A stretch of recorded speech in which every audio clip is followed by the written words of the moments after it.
Cotonou avait abrité du 26 au 28 mai 2015 le symposium international sur l'initiative africaine d'éducation à la paix et au développement par le dialogue interreligieux et interculturel. Un an après, le Centre panafricain de prospective sociale, CPPS, du professeur Albert Thévoegeret, a voulu mettre en application les recommandations issues de ces assises. Il s'agit de traduire sous forme de projets convaincants et mobilisateurs des différents acteurs autour de la question. Si le développement est le niveau de la paix, ça veut dire que si toutes les religions, les adeptes, les responsables se mettent ensemble à couler comme main, je fais exprès de mettre ce village en exergue pour que l'eau potable que l'on découvre ensemble soit l'œuvre de tous les adeptes des religions, il n'y a pas nécessité de se battre. La République du Japon a pris à bras-le-corps le dit projet en acceptant d'apporter son appui financier.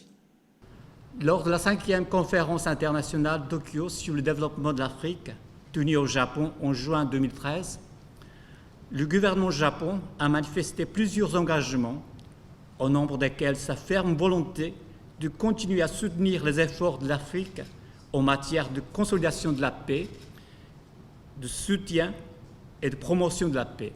Le gouvernement salue cette initiative qui honore si bien le Bénin dans ce combat pour le dialogue interreligieux. Dans l'impossibilité de placer un policier derrière chaque citoyen pour garantir sa sécurité, la seule option crédible et durable reste celle incontournable de renforcer tous les mécanismes de vivre ensemble. Plusieurs personnalités ou représentants de personnalités invités pour la circonstance se sont succédés pour rappeler l'urgence d'un dialogue franc et fécond contre l'extrémisme religieux qui gagne du terrain. Pendant 2 jours, les participants harmoniseront leur point de vue sur la question en vue du démarrage officiel de ce projet. On discutera aussi des initiatives ou actions de promotion de l'esprit du symposium de Cotonou en France, au Burkina Faso, en République centrafricaine et ailleurs.